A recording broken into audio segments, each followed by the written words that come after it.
Jeunesse et la Tribune présente le 18-19 d'Edwige Chevrillon. Vous êtes bien dans le 18-19 avec mon invité. C'est l'homme qui veut rouvrir les maisons closes. Bonsoir Jean-Philippe Tanguy. Bonsoir. Merci d'être avec nous. Plus sérieusement, vous êtes... Enfin, remarquez, c'est très très sérieux. Très important. On y reviendra. Sauf qu'ici, on va peut-être plutôt parler d'économie parce que vous êtes le monsieur économie du Rassemblement national et vous êtes député de la Somme. Et très intéressant, surtout aujourd'hui, vous faisiez partie de la commission mixte paritaire, donc qui a échoué. Une loi spéciale est en préparation. Les consultations sont encore à Matignon. Pour vous, c'était écrit d'avance, non ?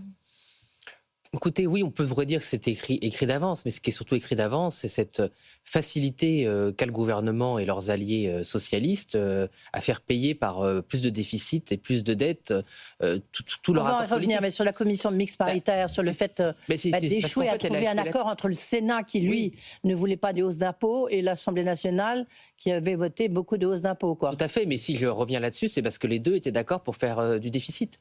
C'est-à-dire comme la grande nouvelle qui est venue du Sénat, et je vais vous dire, à mon étonnement même, c'est l'aggravation du déficit de 0,3 points par les sénateurs, qui s'ajoutaient, sénateurs LR, sénateurs qui sont quand même, soi-disant, sous les ordres. Et pour cause, ils ne voulaient pas de hausse d'impôts. Non, mais si vous ne voulez pas de hausse d'impôts, vous baissez les dépenses. Et les sénateurs ont encore alourdi les dépenses. Et les seules économies qu'ils ont faites, c'est des économies sur l'avenir, notamment, par exemple, le programme France 2030, alors qu'est un programme, c'est pas le mien, enfin, c'est un programme d'investissement dans le nouveau nucléaire, dans l'industrie de demain. S'il y a bien un endroit où il ne fallait pas couper, c'était ça. Il y a quand même, et vous le savez bien, Madame Chevrillon, il y a 57% du PIB dans la dépense publique. Oui. Donc on parle de plus de 1500 milliards de dépenses de l'État. Ils ne sont pas capables de trouver 10 milliards. Non, enfin écoutez, tout ça n'est pas sérieux. En fait, c'est l'enlisement de gens qui gouvernent ou prétendent gouverner depuis 30 ans, qui sont totalement en échec. Moi, c'est ce que je leur ai dit à la CMP, quoi. C'est vraiment, on est dans le fond de cuve du système. Est-ce que vous renvoyez dos à dos les sénateurs et les députés ? Totalement, totalement. Et c'est ce que Marine Le Pen avait appelé en son temps l'UMPS. Alors aujourd'hui, c'est le PS et les LR. Et la Macronie, qui est un peu la caricature des deux. Mais après 8 ans de gouvernement, des dépenses que la Cour des comptes qualifie de hors contrôle, le fait qu'ils soient incapables de trouver des économies, moi je ne sais plus quoi dire. Vous voyez, Madame Montchalin, ministre des Comptes publics, avait annoncé l'année dernière, d'ailleurs je crois que c'était dans votre groupe, réduire d'un tiers les dépenses des agences. Bon, finalement, il n'y a rien. Il n'y a rien, ils en sont. Mais surtout, c'est que la Cour des comptes a notamment démontré que ça ne rapportait pas grand-chose. Parce que la Cour des comptes confond la suppression des agences et la suppression des budgets qui contrôlent. C'est sûr que si vous supprimez que la com, et les structures, vous faites 500 millions, 1 milliard d'économies. Enfin, si on s'attaquait aux dépenses stupides, par exemple, ma prime rénov', parce que là, j'ai vu que tout le lobby oui, j'ai même le communiqué là devant moi. Ah vous voyez, les grands esprits se rencontrent. Donc, la prime rénov', on nous explique que c'est scandaleux, à partir du 1er janvier, il n'y aura plus d'argent. Mais enfin, écoutez, ma prime rénov', c'est une gabegie monumentale, c'est un nid à fraude, ça ne fonctionne pas. C'est pour ça que le gouvernement l'avait suspendu. Je recevais Jean-Christophe Repon, justement, qui est le président des artisans, la semaine dernière, qui a même défilé dans la rue en disant « Mais c'est vrai que c'est une catastrophe pour nous s'il n'y a pas ma prime rénov'. » Vous lui dites « C'est une gabegie incroyable. » Oui, il faut totalement changer. Donc nous, on a proposé un nouveau dispositif avec Marine Le Pen et Jordan Bardella, qu'on a appelé 100% rénov'. En fait, on revient à prêt à taux zéro, sans paperasserie, sans bureaucratie, sans critères incompréhensibles. Il faut bien comprendre qu'à chaque fois vous mettez des critères bureaucratiques, avec un machin, une agence qui doit gérer tout ça, forcément c'est un nid à fraude, et j'allais dire un nid à emmerde. Donc il faut supprimer tout ça, vous mettez un prêt à taux zéro, vous faites confiance aux acteurs économiques, aux forces de marché, à l'offre et à la demande, et ça se régule tout seul. Donc vous renvoyez les artisans dans leur but là ? Non, je les renvoie à leur métier. Et leur métier, vous faites un prêt à taux zéro, vous avez le système bancaire qui connaît les clients, qui sait qui est solvable, qui ne l'est pas, vous avez des artisans, un monde du bâtiment qui fait son métier, tout ce petit monde s'est travaillé ensemble, et on n'a pas besoin d'une agence, si vous voulez, au milieu, un machin. Moi, je connais des gens qui travaillent dedans, c'est n'importe quoi. Voilà, franchement, même les agents, les fonctionnaires ou les contractuels qui sont là-dedans, ils s'en sortent pas. Voilà. Donc, c'est de la fraude, c'est du temps perdu. Alors, on va justement essayer de savoir... Vraiment une incapacité dans la réforme. Et vous allez voter la loi spéciale ? Bien sûr, on va la voter, parce que ne pas la voter, c'est la politique du pire. Donc, on n'est pas pour la politique du pire. Oui. Sur le budget, après on reviendra un peu sur, on va essayer de comprendre, sortir un peu du grand flou du programme économique du Rassemblement national. Alors du programme économique, mais même de votre contre-budget, enfin des différentes mesures, on reviendra sur la question de la réforme des retraites. Mais avant, je voudrais quand même qu'on reste un instant dans l'actualité. Jean-Philippe Tanguy, Quand on regarde, là c'est les dernières consultations à Matignon, vous allez être reçu à Matignon? Écoutez, je ne sais pas, on devait... Vous deviez, oui. Oui, sincèrement, je ne sais pas, je n'ai pas eu d'informations sur le rendez-vous. Ouais, d'accord, ok. En tous les cas, c'est pas ce soir, ça sera plutôt demain. Visiblement non. Oui, visiblement non. On voit, vous avez raison de le dire, la dette ne cesse d'augmenter. Là, l'INSEE a sorti des chiffres qui font un peu froid dans le dos. Oui. 66 milliards d'euros en 3 mois. On attend 117,4% du PIB. C'est un record historique, un nouveau pic historique, puisqu'il y a eu le Covid, évidemment. Est-ce que le fait de ne pas avoir de budget, est-ce que c'est grave finalement? Écoutez, on voit bien qu'en tout cas, le budget qui est censé être voté aggrave la situation. Moi, j'ai pris un chiffre simple. Entre la loi de programmation des finances publiques, donc qui prévoyait le redressement des comptes publics, qui était votée en 2023, donc après la guerre en Ukraine, après l'hyperinflation, après le Covid. Tous ces phénomènes n'ont rien à voir en l'occurrence. Et aujourd'hui, il y a un écart sur la dette de 270 milliards. La dette est supérieure à 270 milliards de ce qui a été prévu. Donc on n'est pas dans l'épaisseur du trait. Non. Vous voyez bien qu'on est dans le phénomène que vous connaissez bien, qui est l'effet boule de neige, qu'a connu l'Italie ou d'autres démocraties européennes, où il y a un moment, il y a un effet d'emballement de la dette et d'incapacité d'un gouvernement à contrôler le déficit, donc la dette, avec un emballement des taux d'intérêt. Et on voit bien que la dette est en train de grossir de manière beaucoup plus forte qu'est-ce qui était prévu, parce que vous avez à juste titre dit 66 milliards sur le dernier trimestre, c'était 70 milliards sur le trimestre d'avant, donc on est quand même sur 2 mois à 130, presque 140 milliards d'euros. Donc sur un an, on a une tendancielle à 300 milliards d'euros par an. Enfin, je ne sais pas si on se rend compte de ce qui est en train de se passer. Or, à chaque fois là-dessus, vous savez qu'on a un stock de dette qui était avec des taux très bas, autour de zéro, avec la politique de la Banque centrale. Là, ça se renchérit, c'est clair. Voilà, donc là, par contre, on emprunte entre 3 et 4%. Oui, 3,6, enfin oui. 3 et 4%, oui, exactement. Donc là, on prend 3,6, donc sur 150 milliards, ça veut dire qu'on est à presque 6 milliards, entre 5 et 6 milliards d'intérêts nouveaux sur seulement 6 mois. Donc c'est pour ça que là, il faut vraiment un plan de redressement des finances. Il faut stopper cet effet boule de neige. C'était un peu, vous en avez parlé, le but de notre contre-budget. Alors justement, on va voir là-dessus parce que, juste encore un point, Bercy, Amélie Montchalin a dit que la loi spéciale, le fonctionnement de la France avec une loi spéciale, ça coûtait à peu près 11 milliards d'euros, évidemment sur un an, quoi. C'est à supposer qu'on la prolonge. D'où viennent ces chiffres? D'un cabinet noir, sans doute, de propagande, parce que même Philippe Juvin, rapporteur LR du budget ce matin sur BFM, sur l'antenne de BFM, j'ai appelé une de madame sur BFM TV, a dit que c'était faux pour l'année dernière, les 12 milliards. Donc moi, ça fait un an, je dois dire, j'ai entendu les propos de Philippe Juvin, rapporteur général du budget, avec une certaine satisfaction, parce que ça fait un an que je mène une croisade contre ce chiffrage de Bercy qui est faux, et entendre le rapporteur général qui a accès à toutes les données dire qu'effectivement c'est un faux chiffre, ça m'a un peu rassuré. En fait, l'essentiel de ce que dit Mme de Montchalin, c'est une incapacité d'augmenter les impôts ou de priver les gens de pouvoir d'achat, type des indexations des pensions de retraite. C'est comme ça qu'ils arrivent à ce chiffre. Oui. Or, c'est pas des mesures d'économie, ça. Voilà, piquer de l'argent aux gens, c'est pas des vraies économies. Donc, si c'est que ça freine les dépenses, donc c'est un côté, en fait, c'est pas mal la loi spéciale finalement. Oui, c'est ce qu'on a dit la dernière. Oui. Alors, il paraît qu'il y a une note. Ça oblige le gouvernement à faire des dépenses malgré lui, non? Alors moi, j'ai peut-être pas une mission, mais enfin un conseil à donner aux journalistes qui s'intéressent à ces sujets sur le fond. Il paraît qu'il y a une note de Bercy qui dit qu'en fait la loi spéciale, c'est 5 milliards d'économies par les dépenses. Je pense que ça gèle tout.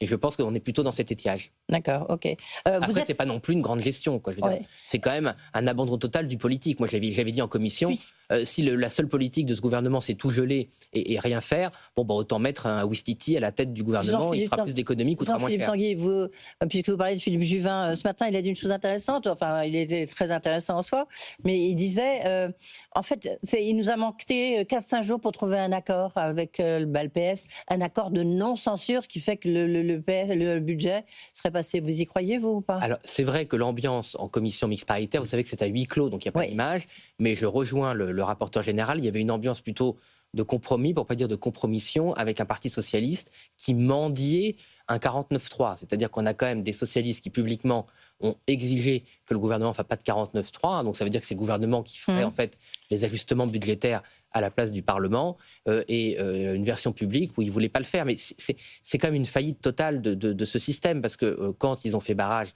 à la victoire électorale du Rassemblement national, ils avaient dit, vous allez voir, vous inquiétez pas, on a entendu le message, on va travailler ensemble, on va résoudre collectivement les problèmes. Ils en sont incapables. Et en particulier, il faut bien le dire, le Sénat, c'est quand même le Sénat qui expliquait depuis 30 ans que si on les écoutait, la France serait mieux gérée, ils ont eu le pouvoir là, et puis ils ont fait encore pire que l'Assemblée nationale. On va avoir un 49.3 avant la fin de l'année, vous pensez ? Fin de l'année, je ne sais pas, mais en tout cas, ce sera sans doute le début d'année. Moi, je pense que M. Lecornu, effectivement, le message aussi des quelques jours qui manquaient pour l'accord, ils auraient pu faire une commission mixte paritaire aujourd'hui, en fait. Alors, pourquoi ils l'ont fait vendredi ? Je pense que M. Lecornu, depuis le début, cherche toujours à gagner du temps. Alors, il en fait perdre à la France parallèlement. Mais lui, il cherche à gagner du temps. Alors, on voit bien que là, en empêchant que la commission mixte paritaire soit conclusive, en faisant cette loi spéciale et en renvoyant les discussions à début janvier, il gagne encore un mois. Et je pense que toute la stratégie, en fait, visait à arriver au municipal. Voilà, c'est ça, c'est ce que j'allais dire. Voilà. L'objectif, c'est les municipales, en fait. Voilà, en fait, à rendre quasiment impossible un échec et les négociations et une dissolution. Parce que faire une dissolution pendant les municipales, politiquement, ça paraît compliqué. Alors moi, je suis pour et je m'en fiche. Mais pour les autres forces politiques, sans doute, ce sera compliqué. Donc on voit bien qu'on n'est pas du tout dans l'intérêt national, on n'est pas du tout dans la rationalité économique et budgétaire. On est dans une médiocrité qui vise à faire payer par la dette et l'endettement le fait de ne pas faire de dissolution. Vous savez que l'année dernière, quand même, le bilan de l'année 2025, c'est quand même 25 milliards d'impôts. Dont près de 45 votés par le Rassemblement national. Mais non, mais ça, vous savez que c'est pas vrai. Si, on a fait le décompte ici à BFM Business. Je les ai absolument la liste sous les yeux. Voilà, on va rentrer dans le vif du sujet parce que c'est intéressant que vous soyez là, Jean-Philippe Tanguy, parce que déjà, on voit bien qu'il y a un jeu de séduction de votre part, de votre part, c'est de votre parti, et notamment de Jordan Bardella vis-à-vis du patron des chefs d'entreprise. Est-ce que vous le ressentez ? Est-ce que vous en êtes un peu à l'offensive ? Est-ce que vous le regrettez ? Parce que vous êtes plutôt peut-être sur une ligne qui était peut-être moins pro-business que ne l'est Bardella. Comment est-ce que vous vous situez ? Et est-ce que c'est vrai ce flirt, ce grand flirt entre le patronat et le RN ? Moi, je viens du monde de l'entreprise. Toute ma famille, c'est des entrepreneurs. À moitié, c'est des entrepreneurs. Et moi-même, mon début de carrière, je viens du privé. Voilà, moi, j'ai fait l'ESSEC, j'ai fait Sciences Po dans le cadre d'une activité privée. J'étais dans l'industrie. Je ne suis pas resté très longtemps à mon goût pour des raisons dont on ne va pas parler aujourd'hui. Mais moi, je viens du privé, je les connais par cœur. Donc, évidemment, c'est normal de vouloir expliquer notre programme et puis de prendre aussi des éléments intéressants qui viennent des différentes forces économiques. D'ailleurs, ça peut être des grandes entreprises, c'est aussi des petites, des moyennes, toutes les idées qui viennent des forces économiques. Mais c'est beaucoup plus pro-business. Non, mais je pense que c'est surtout le monde patronal qui change le regard sur nous. Pourquoi ? Parce que comme en fait, ils anticipent une possible arrivée au pouvoir, ils se disent « Oh là là, on n'a jamais discuté avec le Rassemblement national », parfois même une partie du MEDEF ou d'un certain nombre d'associations très parisiennes, en fait, pas forcément représentatives du vrai monde patronal, étaient un peu dans le barrage contre le Rassemblement national. Donc ils se rendent compte que tout ça n'était pas très rationnel pour leurs intérêts et ils découvrent que le programme de Marine Le Pen et de Jordan Bardella est un programme de production en France. C'est sûr qu'il n'y a plus de taxe Zuckman, il y en avait l'année dernière, mais là il n'y a plus de taxe Zuckman. Non, il n'y a plus de prélèvement forfaitaire unique, parce qu'avant vous vouliez augmenter le taux, puis là finalement il n'y en a plus maintenant. Non, mais juste je continue un instant. Oui. Vous rencontrez, vous, Marine Le Pen, Jordan Bardella, vous rencontrez beaucoup de chefs d'entreprise. Oui, c'est vrai. Parce que quand on cherche à avoir des noms, personne n'ose, c'est un grand secret. Oui, donc, vous savez bien sur cette chaîne que de toute façon, le monde patronal en général et le monde des affaires encore plus large n'aime pas trop la politique. Oui. Et c'est vrai que ça fait un mauvais mélange et que c'est un monde qui n'aime pas trop que la politique vienne sur leur terre, ce qui est d'ailleurs plutôt sain et plutôt normal, parce que vous voyez, par exemple, le monde syndical salarié, où les politiques, en particulier les politiques de gauche, piétinent souvent l'indépendance syndicale. On voit que Mme Binet ou Mme Léon, CFDT, CGT, espèce d'hybridation entre la gauche, le centre-gauche ou l'extrême-gauche et le monde de syndical salarié. Vous diriez qu'il y a une hybridation entre le RN et le patronat ? Non, pas du tout. Mais justement, il faut que chacun reste dans son couloir. Mais est-ce que vous avez rencontré des grands chefs d'entreprise ? Oui, moi j'en ai rencontré beaucoup. Oui, beaucoup. Ils vous invitent à venir chez eux, discuter ? Non, c'est toujours des lieux neutres, parce qu'on n'est pas justement dans la compétition. Mais il y a plusieurs rencontres. On est dans le travail, oui. Mais aussi des PME, il ne faut pas négliger bien sûr, les PME, puis les ETI, parce qu'on en parle, c'est vraiment un milieu intéressant. On en reçoit très souvent ici leurs représentants. Exactement. C'est pour ça que je me permets, je suis heureux de pouvoir en parler avec vous aujourd'hui, c'est que c'est important, si vous voulez, de se parler et d'expliquer et d'anticiper, parce que nous, on part du principe qu'on peut gagner les élections pour le bien de la France. Donc, il faut anticiper l'application de nos mesures. Par exemple, quand on veut une grande simplification normative, je prends la question de la construction du logement. Le logement est aujourd'hui trop cher à fabriquer. Oui. Évidemment, les bonnes propositions pour faire de la simplification normative, pour faire la différence entre une norme utile qui est protectrice pour tout le monde et des normes stupides ou coûteuses, c'est le BTP, c'est la CAPEB, c'est l'AFB, c'est eux qui savent tout ça évidemment. Mais en même temps, vous étiez, si on regarde, il y avait votre programme que vous aviez présenté, du reste, que tous les économistes avaient dit que ça coûtait extrêmement cher.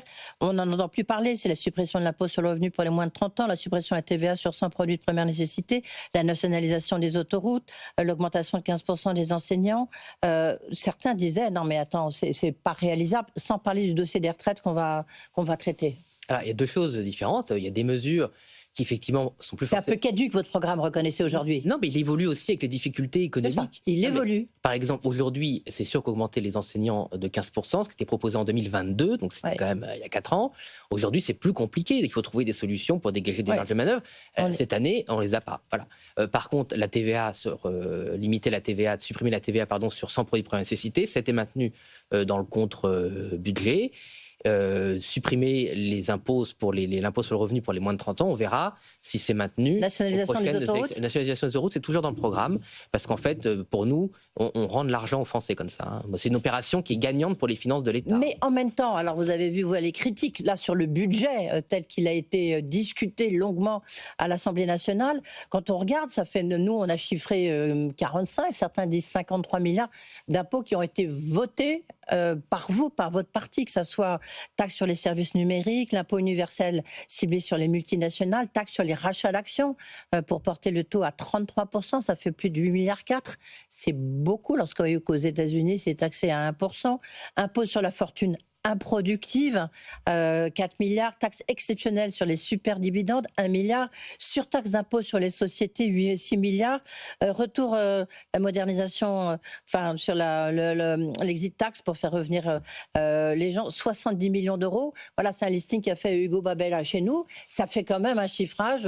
Bon, il lui dit 46 milliards et encore, on ne parle pas du pacte Dutreil que vous êtes pour modifier. Ah non, le pacte Dutreil, je ne sais pas où vous êtes pour le modifier, non? Ah non, je ne sais pas d'où ça vient. On le laisse tel que oui, enfin, à la limite, on veut le renforcer, c'est-à-dire détaxer encore plus les héritages familiaux d'entreprises, avec plus de détention, plus de durée de détention. Là, tout ce que j'ai dit est exact. Non, mais c'est-à-dire qu'en fait, oui. Non, si on avait voté tous les amendements du RN, on baissait les impôts de 45 milliards d'euros. Le problème, non, mais Madame Chevrillon, non, mais moi, j'ai pas de difficulté à répondre sincèrement à cette question. C'est pour ça que je vous ai laissé développer vos éléments qui sont vrais, si vous voulez. Mais le problème, c'est que comme nous sommes dans l'opposition, nos votes sont perdus. C'est-à-dire que toutes nos propositions de baisse d'impôts, baisse de TVA, vous en avez parlé, baisse sur les impôts de production de 20 milliards d'euros, baisse de l'impôt sur les sociétés. Sur la CVAE, c'était pas 20 milliards, c'était la baisse effectivement des impôts de production. Ah non, mais nous, on faisait CVAE, plus C3S, plus CFE.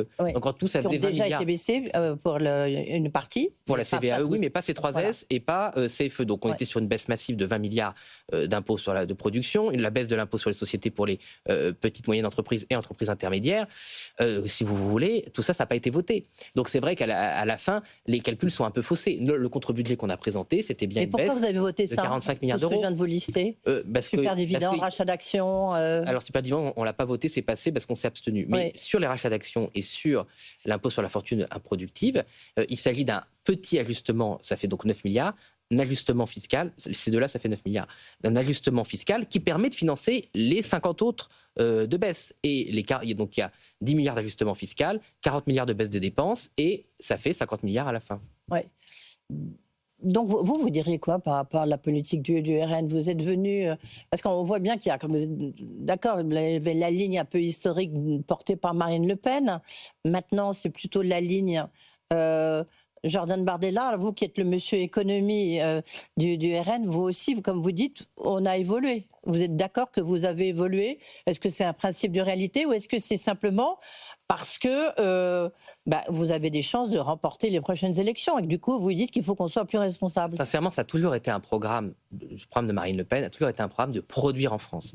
Ce qui est vrai, c'est que depuis 2012, parce que la première campagne présidentielle de Marine Le Pen, c'est 2012, les choses ont changé. Oui, non, mais là, je vous parle de 2023 à 2024. Non, c'est le même programme. Contre-budget, c'était le 24 septembre 2025. Mais c'est le même programme, c'est essentiellement le même programme que 2022 avec, on a amélioré, si vous voulez, un peu la précision technique des mesures, parce que comme on a un groupe parlementaire, on a des capacités de travail en commission des finances qu'on n'avait pas avant, mais c'est vraiment le même état d'esprit, c'est-à-dire un choc de production, baisse massive des impôts de production, simplification normative, simplification des processus, avec notamment le rapport sur la réindustrialisation de mon collègue Alexandre Loubet que BFM visait ça.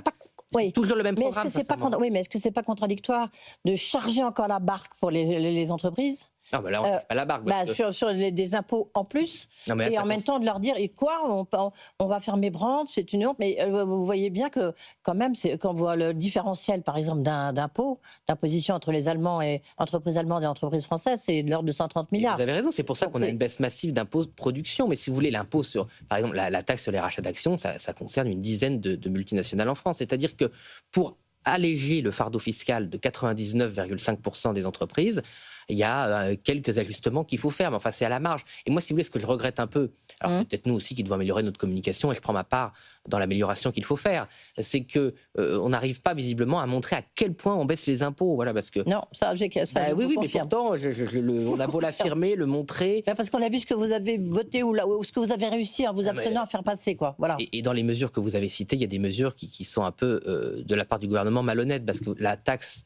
C'est pas une taxe d'ailleurs, la mesure sur sur la lutte contre la fraude fiscale, l'optimisation fiscale, des multinationales, c'est pas une taxe. Ça veut dire qu'en fait, on nous dit c'est 26 milliards, mais en fait aujourd'hui, l'optimisation fiscale des multinationales, qui a été confirmée d'ailleurs par un rapport de l'OCDE qui est sorti il y a 3 semaines, c'est 26 milliards d'euros. Mais il y a que personne ne prétend pouvoir recouvrir cette fraude. On peut essayer de récupérer quelques milliards, c'est pas une taxe. On peut parler.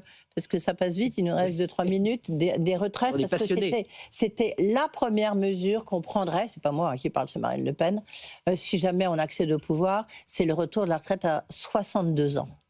Alors c'était, je vous l'accorde, c'était il y a 2 ans. Est-ce que la retraite à 62 ans est toujours votre première mesure? Oui, dans les premières mesures, oui. C'est dans les premières mesures essentielles. Oui. Parce que si vous voulez, comment vous faites si vous voulez être responsable? Vous voyez bien qu'il y a plus de décès aujourd'hui que d'enfants qui naissent, donc ça avec le nombre de cotisants est en train de diminuer, qu'il faut gérer les papy-boomers qui vont à la retraite. Comment est-ce que vous faites? Ça coûte 43 milliards votre proposition? Non, 43 milliards, ça me paraît totalement exagéré. C'est des économistes qui ont chiffré. Oui, mais d'accord, mais c'est les mêmes économistes qui avaient dit que suspendre la réforme des retraites, ça coûterait dès la première année 1,5 milliard, et puis 500 millions, puis finalement c'est 100 millions.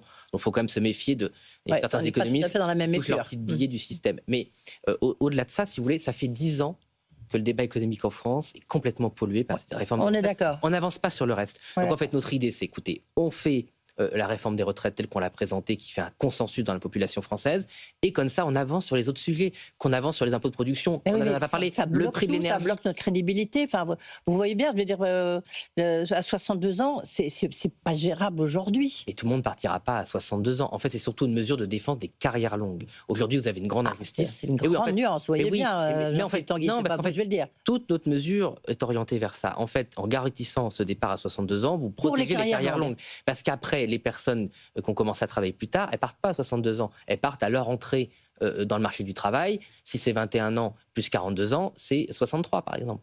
Donc en fait, tout ça est un peu caricaturé par nos adversaires. Ça mérite d'être précisé, vous êtes d'accord? Oui, mais on le précise régulièrement et je le fais et je vous remercie de me permettre de le faire à nouveau. Mais c'est pas 62 ans pour tous, c'est 62 ans pour ceux qui ont cotisé 42 ans et c'est par contre un peu moins pour ceux qui ont commencé à travailler avant 20 ans. En fait, toute notre mesure, c'est considérer qu'il y avait une zone grise qui d'ailleurs explique l'échec de la réforme actuelle, puisque c'est quand même un échec, c'est qu'en fait, le gouvernement n'a pas traité cette zone grise des gens qui commencent à travailler entre 20 et 22 ans, qui cotisent en fait plus que les autres, qui cotisent plus que les gens qui, comme moi, par exemple, ont commencé à travailler tard parce qu'on a eu la chance de faire de grandes études, et qui, en fait, à 67 ans, n'a même pas cotisé 43 ans. Ok, donc c'est plus la durée de cotisation, et c'est pas vraiment un âge pivot, c'est 62 ans pour les carrières longues. C'est des précisions quand même très importantes que vous nous donnez. Non, c'est entre 60 et 62 ans pour les carrières longues, selon votre âge d'entrée dans la vie professionnelle. C'est ça, mais l'âge pivot n'est pas à 62 ans. Ah, c'est pas 62 ans pour tout le monde. D'accord, ok, non, mais c'est une précision de taille. Merci beaucoup. Merci bonne soirée et joyeux Noël. Ici.